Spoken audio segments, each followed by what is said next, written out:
Hi everyone, it's Don and I hope you're having a fantastic day. Well, we had an incident where an MSC officer actually had to jump in the water. I'll talk a little bit about that at their private island. We also have a little bit more news about that Aussie cruise that was turned away, a 14-day, 2-week cruise turned away from New Zealand because they couldn't get their hull cleaned and they were turned away and ended up in Tasmania. And a lot of people are furious, a lot of people aren't happy, but we do have now a notice of the rewards, shall we say, or the compensation that P&O is giving them. But how about this? How about if you plan something on that trip in New Zealand that is supposedly a once-in-a-lifetime thing that you could possibly do, a momentous thing in your life, one of those life-changing moments.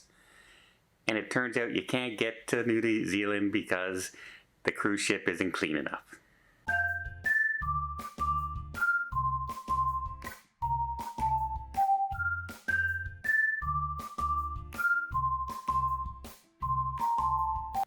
We have an officer from MSC who jumped into the water immediately upon seeing a female passenger fall into the water.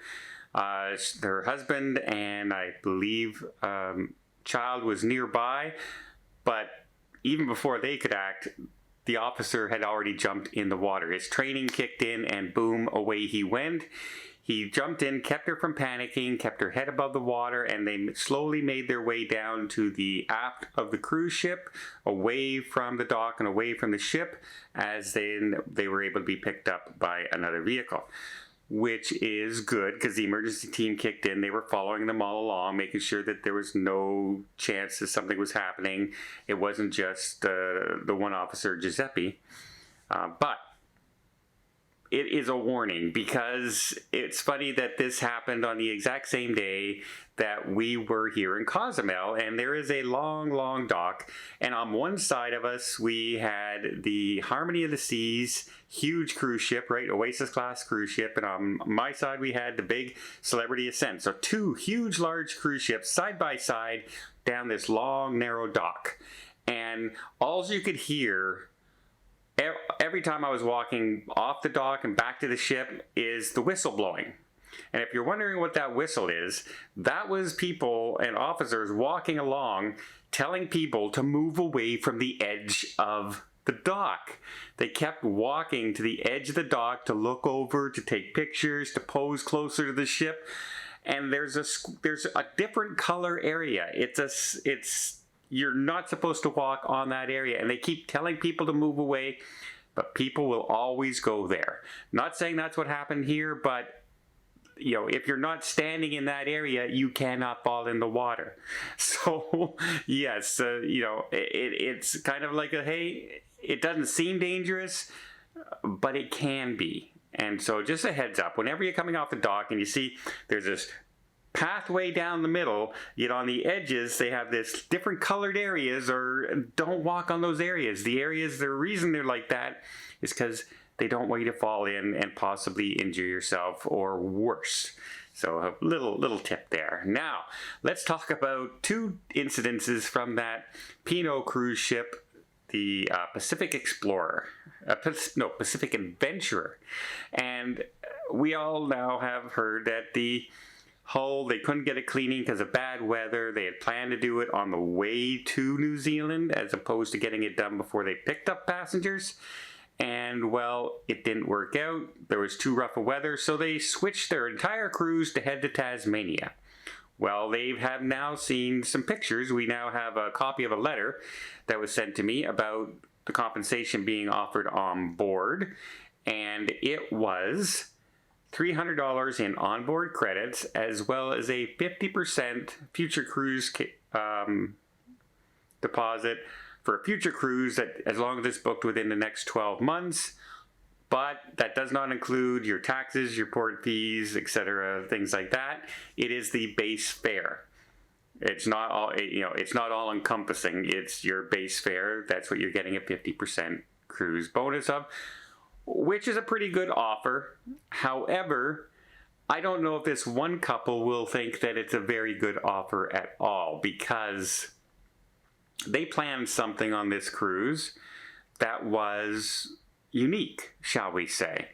They were talking one day, and somebody had given them this cruise, and they found out that on this cruise they were going to be able to go to Hobbiton, which is the Lord of the Rings town, right, of the hobbits. And jokingly, somebody said that, you know, they have wedding packages there, that you can get married there. And apparently the gentleman's face, he's a huge Lord of the Rings fan, and his face just lit right up. And the wife went and kind of said, you know what, I think this would make, you know, our special day even more special for my husband because he's such a big fan.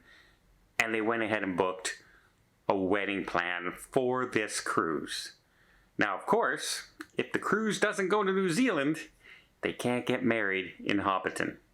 So their entire wedding plans, their entire wedding arrangement, all the money they paid to get done, all the people that were coming with them to get married, it's not going to happen. So I can see where they would be more upset than almost anybody else in this situation, because they had planned this destination wedding and they planned to get there by cruise ship. That might be a warning for us in the future.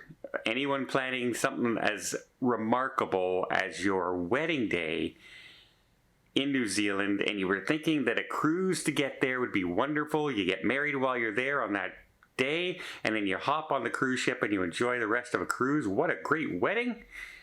Well, the way New Zealand's strict, you know, protocols are now for getting in and out of the country with cruise ships and other ships, well, it might just not happen, and you might get turned away. Now, this was, as far as I know, the first ship I've heard of that got turned away.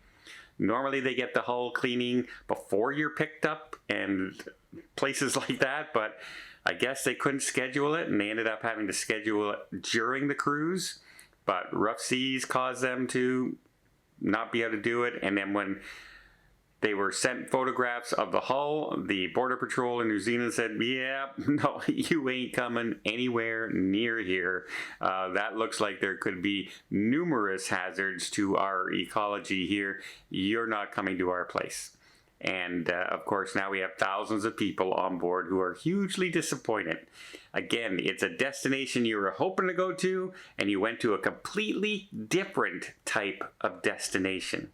Now, in my mind, I think $300 onboard credit and 50% refund, basically in a future cruise credit, is not a bad compensation. Disappointing? Yes. Bad compensation?